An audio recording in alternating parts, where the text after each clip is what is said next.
Hello everyone, this is Arkady from Joy5. Today we're going to do a side-by-side comparison of a 2025 Rippa R10 with gasoline engine and a 2026 model.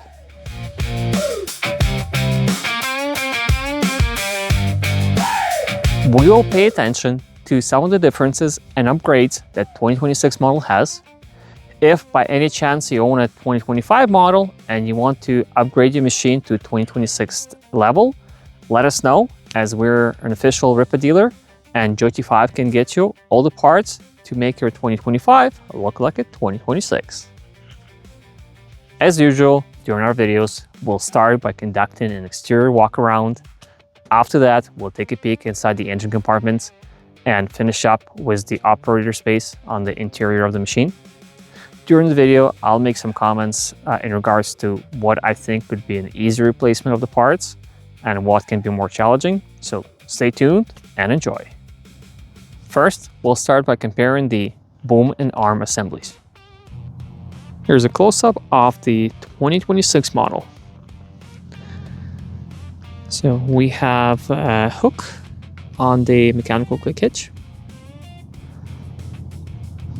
Then the mounting points for the hydraulic thumb are now welded instead of being bolted on. Our hose that goes from the to the hydraulic thumb cylinder is a bit shorter, so potentially should be less in the way.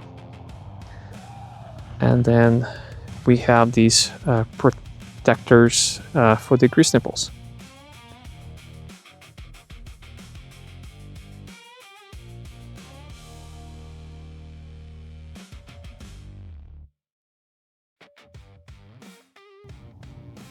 Here's a close-up of the 2025 boom assembly. So as you see, the mechanical quick hitch is a bit different and it does not have a hook at the front. The hydraulic thumb has bolt-on plate instead of being welded.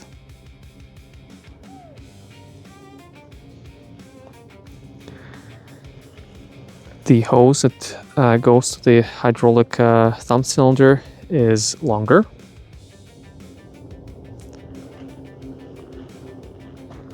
And the cylinders don't have the protectors for the grease nipples. Besides that, it looks pretty much the same. Now, let's take a look at the undercarriage. Here is a 2026 model. Same as on the boom, you have these little protectors for the grease nipples.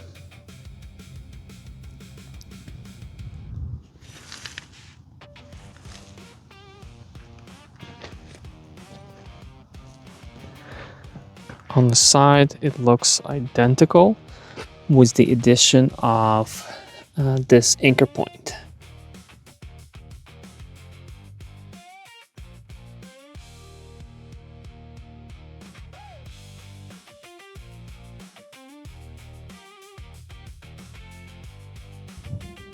Here is the 2025 model. The grease nipples don't have the protection around them.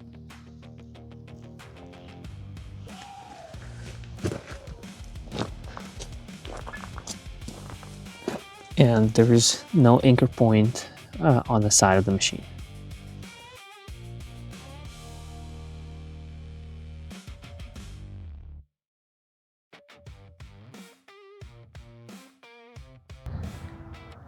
Now let's take a look at the roof and the roof support bars.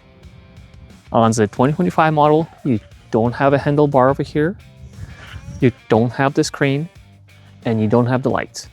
Lights can be easily added because they do have the mounting points for it, but they just weren't included. And because of not having the screen, what also we notice is that it's a lot easier to shake the roof without it. So as you see, it does shake more than the 2026 model. On the 2026 models, we have these handlebars on the side. Then we have the addition of this screen.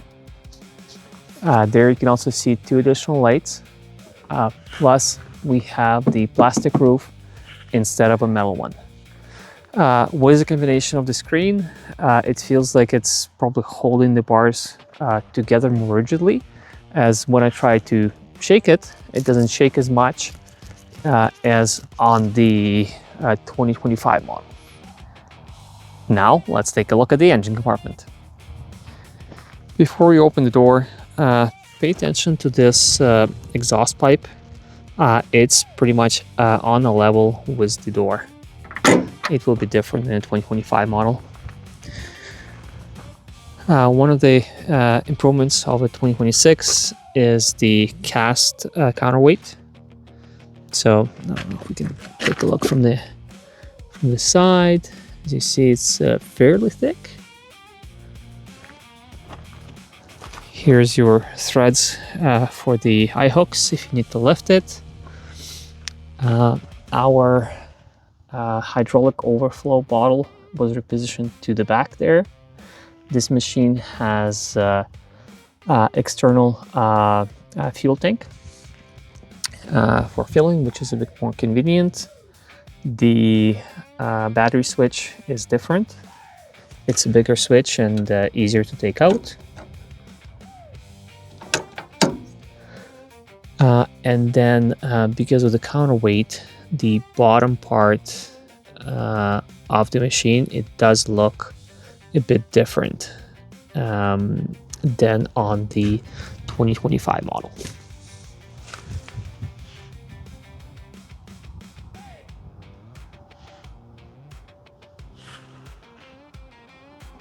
But engine and the pump is the same as far as we know.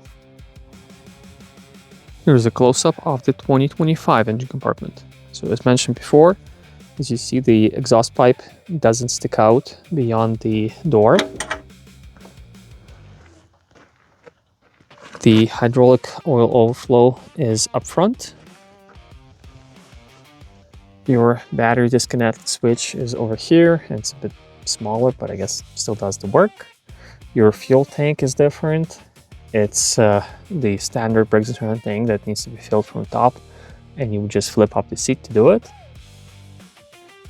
And then because it has like a metal rear cover, it's just a sheet metal, right?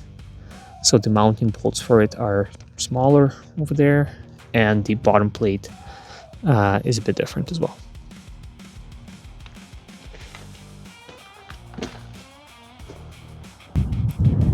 Now let's take a look underneath the floor plates and see if there's anything different. Here's a close-up of the 2026 machine. So as you see, we have our hydraulic tank, our swing motor. Over there is our swivel joint. We have a couple relays, access to the oil dipstick. This engine can be accessed from both sides, one from the engine door, one from underneath the floor plate.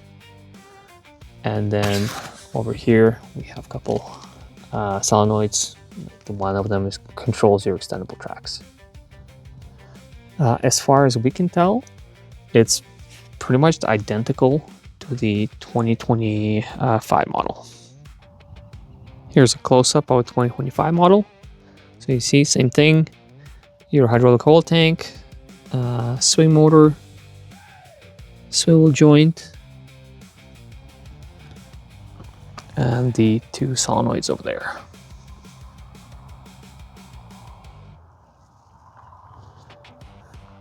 The relays that you saw on the 2026 models, they're here just from the different side in these wire bundle.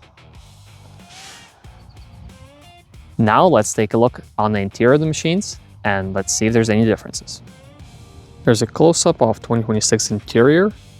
The first thing that I can notice is this pretty nice floor mat. It is molded rubber. It feels fairly sturdy. It covers bigger area than on 2025 model, right? As it kind of goes almost to the edge, and also covers a bit of front.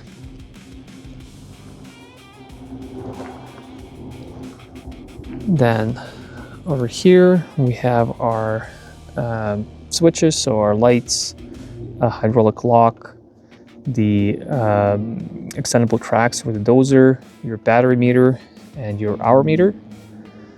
The top looks the same. One thing to note that on the 2026 model, this switch right now actually doesn't make a difference. The reason being is that because of the European standards, Rippa added a pressure plate to the seat, and that's why at the bottom you can see some cables going there. If it's gonna focus, well, I guess you can see cables here, right? Cable over there, and so if you're not sitting on the seat, the hydraulic pump will not engage, and that's why it kind of makes that lock button redundant. And I noticed that even if you have the button in the lock position and you sit in the seat, the hydraulics will engage, so it's only the seat pressure plate that's operates your pump lockout. So do keep that in mind. Joysticks, they look the same, and then as mentioned before, the roof is different, right? It's plastic, and the cool feature is that mirror. Here's a close-up of a 2025 interior, right? So as mentioned, the floor mat, it's a fabric material. It's kind of soft, but it's not going to be as durable as a rubber one. Also, it's a bit smaller, right? It doesn't cover as much of the floor. Over here, you have your lights, extendable tracks, and lock button. Lock button actually does engage the pump, so that's your safety. And then if you notice the light button has only one position instead of 3 or 2 positions, because it has only one set of lights. But the rest looks pretty much the same.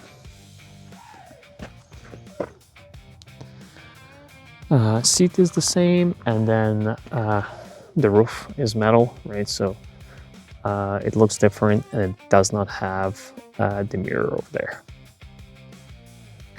So as you saw, 2026 model has some upgrades, and as an official Rippa dealer, we can get you all the parts to upgrade your 2025 machine to 2026 level. Some upgrades are easier to implement than the other. In my opinion, the easiest thing that I would upgrade first would be the floor mat. Super easy, you just replace it, and it's I think it's gonna make a lot of difference if you operate in the mud. Keeps your machine nicer. Second one that would be, again, easy to upgrade, direct replacement, would be a different quick hitch with this hook. I find hooks to be fairly useful on the quick hitches, especially if you need to lift something with a machine. So I would do that. Next one would probably be the concave mirror on the top. It's not a direct replacement because the roof is different, but in my opinion, should be fairly easy to just drill through the roof and bolt it on, and then just silicone around the bolts so it's not going to leak.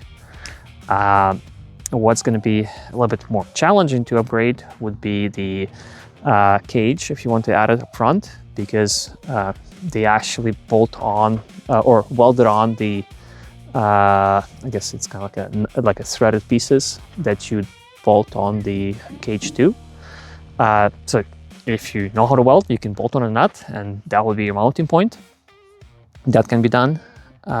Then if we talk about the lights, the 2025 models that we have left in stock, they have the mounting points for the lights, so it's easy to install, but you will need to run the wires and potentially get a new switch that has the 3 positions if you want to have, you know, like the boom light separate and the top light separate, or you could keep it simple and just have all 3 lights on the same switch. And then one of the other noticeable upgrades is the counterweight. Counterweight has been requested for, well, several years on the R10s, and I do think it's a nice upgraded feature. We do have several counterweights on order that will be arriving in Calgary. When we ordered them, Rippa said that it was a direct replacement, meaning super easy to replace. After seeing the 2026 machine, I did notice that the mounting of the counterweight is a bit different. There's a thicker bolt for the cast counterweight, and then the bottom plate looks a bit, it looks different. It has more, like it's wider. So can you install a cast one on the 2025? You can, but you will need to do some modifications to do it. It's not a direct bolt-on as we were originally told by Rippa model. Please let us know in the comments what other upgrades you would do, what you liked in the 2026 model. And as always, thank you for watching. If you're going to have any questions about Rippa equipment, mini excavators, skid steers, wheel loaders, or anything else that Joe85 sells, please visit joe85.com and like and subscribe.